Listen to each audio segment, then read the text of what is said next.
A. Ah, Dites A. ah, c'est grave, docteur. Oui, c'est assez grave.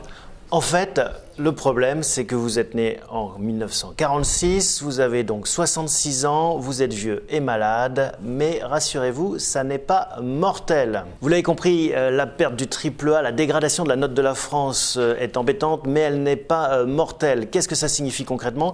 Eh bien, la fin d'une époque, la fin de l'État-providence, la fin d'un État qui vit au-dessus de ses moyens. Certains vont vous dire que c'est comme un excellent élève qui ramenait que des 20 sur 20 et qui maintenant ramène un 18 sur 20 à la maison. Je verrais ça plutôt comme quelqu'un qui aurait pu faire Polytechnique et qui doit se contenter d'une fac. Alors cela ne préjuge en rien de sa réussite future, hein. Ce n'est pas les études qui déterminent votre réussite professionnelle, mais tout de même ça veut dire qu'on part d'un peu plus loin et qu'il va falloir faire plus d'efforts pour garder le même niveau de vie.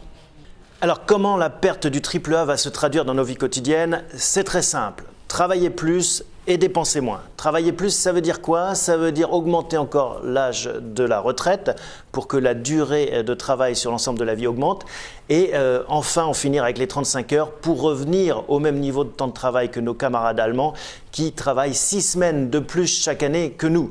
Dépenser moins, ça veut dire moins d'embauches de fonctionnaires, moins de dépenses de l'État et notamment dans le domaine social avec les remboursements de la sécurité sociale par exemple. Voilà ce que ça veut dire, on va payer cash cette perte du triple A.